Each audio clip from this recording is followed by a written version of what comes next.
Hi friends, welcome back to my channel cook with Soumi. இன்றைக்கி நம்ம super and டேஸ்டியான ரவா தோசை வீட்டில் எப்படி ப்ரிப்பேர் பண்ணுறதுன்னு பார்க்கலாம். ஃபஸ்ட் டைம் நம்மளோட சேனல் பார்க்குறீங்கன்னா லைக் பண்ணுங்கள், கமெண்ட் பண்ணுங்கள், ஷேர் பண்ணுங்கள், சப்ஸ்கிரைப் பண்ண மறந்துடாதீங்க. பாருங்கள் எவ்வளோ மொறுமொறுப்பாக இருக்குது, சூப்பராக இருக்குது. இந்த தோசை எப்படி பண்ணுறதுன்னு பார்க்கலாம்.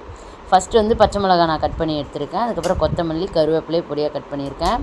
வெங்காயத்தையும் பொடியாக வந்து கட் பண்ணியிருக்கேன். மைதா மாவு, அதுக்கப்புறம் வந்து பார்த்திங்கன்னா ரவை வந்து எடுத்திருக்கேன். அப்புறம் வந்து பார்த்திங்கன்னா அரிசி மாவு வந்து எடுத்திருக்கேன். இப்போ 1 ஸ்பூன் அளவுக்கு மிளகு, 1 ஸ்பூன் அளவுக்கு சீரகம், இஞ்சி வந்து நல்லா பொடியாக கட் பண்ணியிருக்கேன்.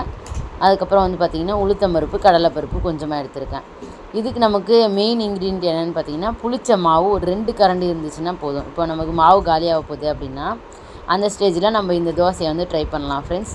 ஒரே 1 கரண்டி அளவுக்கு பழைய மாவு இருந்தாலும் போதும். நம்ம சூப்பராக வந்து இந்த ரெசிபியை வந்து ட்ரை பண்ணலாம். ரவை வந்து சேர்த்துட்டேன். இப்போ அரிசி மாவு சேர்த்துக்கலாம். ரவை சேர்த்துட்டு நம்ம தேவையான அளவுக்கு அரிசி மாவு சேர்த்துட்டு நம்ம மைதா வந்து கொஞ்சமாக சேர்த்துக்கலாம். மைதா, ரவை, அரிசி மாவு இது 3 தான் முக்கியமான இன்க்ரீடியன்ட் நமக்கு தோசை நல்லா முருவலாக வர்றதுக்கு. இப்போ மைதா மாவு சேர்த்துக்கலாம். இப்போ அதுவும் வந்து நம்ம சேர்த்தாச்சு. நமக்கு தேவையான அளவுக்கு அட்ஜஸ்ட் பண்ணி சேர்த்துக்கலாம். அரிசி மாவு, அதுக்கப்புறம் மைதா மாவு, ரவை இது 3 தான் முக்கியமான இன்க்ரீடியன்ட். ரவை கொஞ்சம் எக்ஸ்ட்ரா சேர்த்துக்கோங்க. இப்போ தேவையான அளவுக்கு நம்ம உப்பு வந்து சேர்த்துக்கலாம். இப்போ நம்ம கடாய் வந்து வச்சுக்கலாம். கடாயை வச்சுட்டு இப்போ தாளிப்பு வந்து என்னன்றதை பார்க்கலாம் வாங்க. எண்ணெய் வந்து காஞ்சதும் நம்ம எடுத்து வச்சுருக்க மிளகு, சீரகம், அதுக்கப்புறம் வந்துட்டு இஞ்சி அது எல்லாத்தையும் நம்ம வந்து சேர்த்துக்கலாம் ஃப்ரெண்ட்ஸ். பாருங்கள், மிளகு, சீரகம், இஞ்சி, அதுக்கப்புறம் வந்துட்டு கடலைப்பருப்பு, உளுத்தம்பருப்பு சேர்த்துருக்கேன். இப்போ இது எல்லாமே நல்லா பொன்னிறமாக ஆகட்டும். நல்லா வந்து வறுத்து விட்டுக்கோங்க.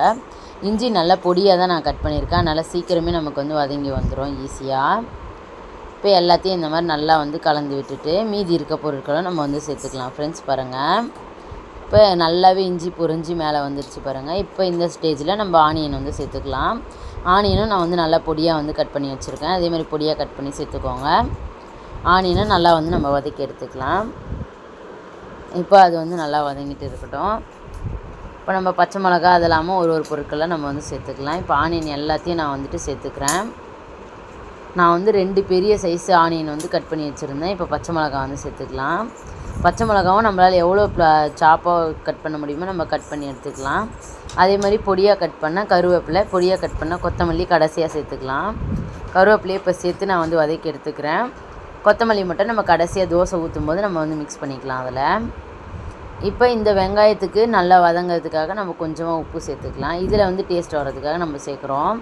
ஆல்ரெடி மாவில் நம்ம வந்து சேர்த்துருக்கோம். இப்போ நல்லா வதங்கிடுச்சு பாருங்கள். இந்த அளவுக்கு வதங்கினா போதும். நமக்கு சூப்பராக வந்து நமக்கு ரவா தோசை டேஸ்டியாக கிடைக்கும். இப்போ மாவில் நம்ம தேவையான அளவுக்கு தண்ணி சேர்த்து அதை வந்து நல்லா கரைச்சி எடுத்துக்கலாம் ஃப்ரெண்ட்ஸ். பாருங்கள், இப்போ நமக்கு தண்ணி எந்த அளவுக்கு வேணுமோ அந்த அளவுக்கு நம்ம கன்சிஸ்டன்சி நல்லா வந்து கரைச்சி எடுத்துக்கலாம். ஏன்னா ரவா தோசைங்கும் போது நமக்கு மாவு வந்து தண்ணியாக தான் இருக்கும். இப்போ நல்லா கையை வச்சு கரைச்சி எடுத்துக்கலாம். உங்ககிட்ட விஸ்கு இருந்தாலும் விஸ்கில் வந்து கரைச்சி எடுத்துக்கோங்க. கையில் கரைக்கும் போது கொஞ்சம் ஈஸியாக வேலை முடிஞ்சிடும் நமக்கு. இப்போ நல்லா வந்து நான் கரைச்சிட்டு உங்களுக்கு காமிக்கிறேன் பாருங்கள். நான் என்ன நம்ம மைதாலாம் சேர்த்துருக்கோம். மைதாலாம் கட்டி கட்டியாக நின்றோம். நல்லா நம்ம கரைச்சி விடும்போது தான் நல்லா வந்துட்டு தண்ணியாக மாவு வந்துட்டு சூப்பரான கன்சிஸ்டன்சிக்கு வரும். இப்போ நம்ம அடுப்பு வந்து ஆஃப் பண்ணிக்கலாம். நல்லா வந்து வதங்கிடுச்சு வெங்காயம், இஞ்சி எல்லாமே. இப்போ அது எல்லாத்தையும் நம்ம வந்து சேர்த்துக்கலாம் ஃப்ரெண்ட்ஸ். பாருங்கள், மாவு நல்லா வந்து கரைச்சி விட்டுக்கலாம். மாவு பார்த்திங்கன்னா நல்லா தண்ணியாக நமக்கு வாட்டரியாக நல்லா ரெடி ஆகிடுச்சு பாருங்கள். இந்த ஸ்டேஜுக்கு மாவு வந்து வரணும். அப்போ தான் நமக்கு பர்ஃபெக்டாக வரும். இப்போ நம்ம ஆனியன் எல்லாத்தையும் சேர்த்துக்கலாம். அடுப்பு ஆஃப் பண்ணியாச்சு. இப்போ நம்ம வதக்கி வச்சுருக்க எல்லாத்தையும் நம்ம வந்து மாவில் வந்து ஆட் பண்ணிக்கலாம் ஃப்ரெண்ட்ஸ். மொத்தமாக நான் ஆட் பண்ணிவிட்டு உங்களுக்கு காமிக்கிறேன் பாருங்கள். நம்ம இஞ்சி, பச்சை மிளகாய் எல்லாமே வந்து சேர்த்துருக்கோம். நார்மலாக நம்ம ஹோட்டல்லாம் வந்துட்டு தேங்காய் சட்னி சாம்பாரோடு சர்வ் பண்ணுவோம். நம்ம வந்துட்டு சர்க்கரையோடு சாப்பிட்டாலுமே ரொம்ப சூப்பராக இருக்கும் நமக்கு வந்து ரவா தோசை. உங்களுக்கு தேவைப்பட்டுச்சுன்னா நீங்கள் சாம்பார் அப்புறம் வந்துட்டு பார்த்திங்கன்னா தேங்காய் சட்னியோடு வந்துட்டு சர்வ் பண்ணுங்கள். ரொம்பவே டேஸ்டியாக இருக்கும். இப்போ கடைசியாக நம்ம கொத்தமல்லி வந்து சேர்த்துக்கலாம் ஃப்ரெண்ட்ஸ். பாருங்கள், எப்போவுமே தோசை ஊற்றும் போது தான் நம்ம கொத்தமல்லி மட்டும் பொடியாக சாப் பண்ணி சேர்த்துக்கணும். அப்போ தான் அதோட டேஸ்ட்டு சூப்பராக இருக்கும். இப்போ வந்து வச்சாச்சு, தோசைக்கல் வச்சாச்சு. இப்போ நல்லா வந்து காயட்டும். எண்ணெய் வந்து லைட்டாக சேர்த்துக்கிறேன் நான். எண்ணெய் வந்து சேர்த்துட்டு ஸ்ப்ரெட் பண்ணி விட்டுடலாம்.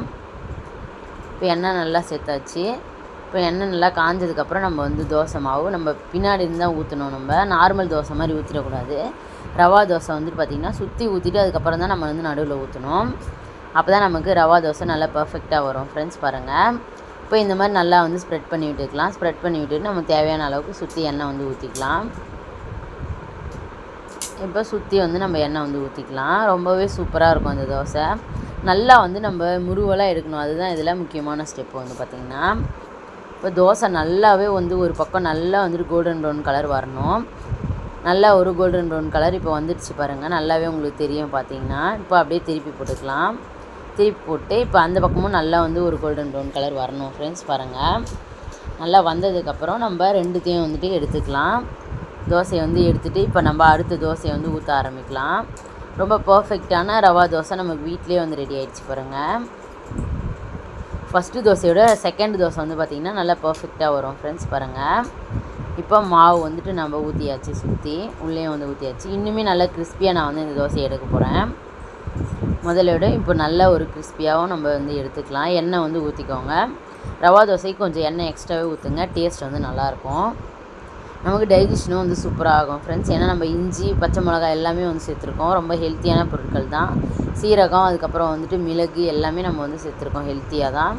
அதனால் ரொம்பவே டேஸ்டியாக இருக்கும். நம்ம ரவா தோசை சாப்பிடணும்னு நினச்சோன்னா நம்ம வீட்டிலேயே ஈஸியாக ப்ரிப்பேர் பண்ணிக்கலாம்.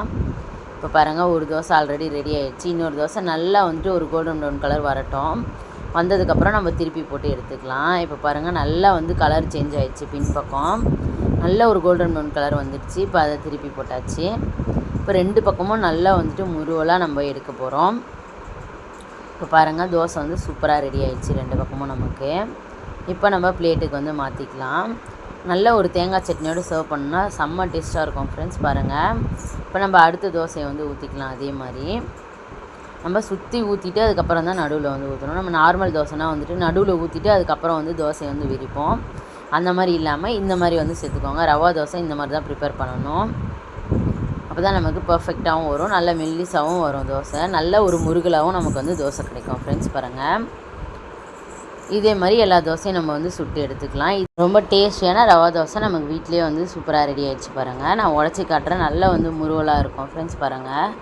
ரொம்பவே சூப்பரான டேஸ்டியான முருவலான இந்த மாதிரி ரவா தோசை நம்ம வீட்டிலே ப்ரிப்பேர் பண்ணலாம். தேங்க்ஸ் ஃபார் வாட்சிங். இன்னொரு சூப்பரான வீடியோவில் சந்திக்கலாம்.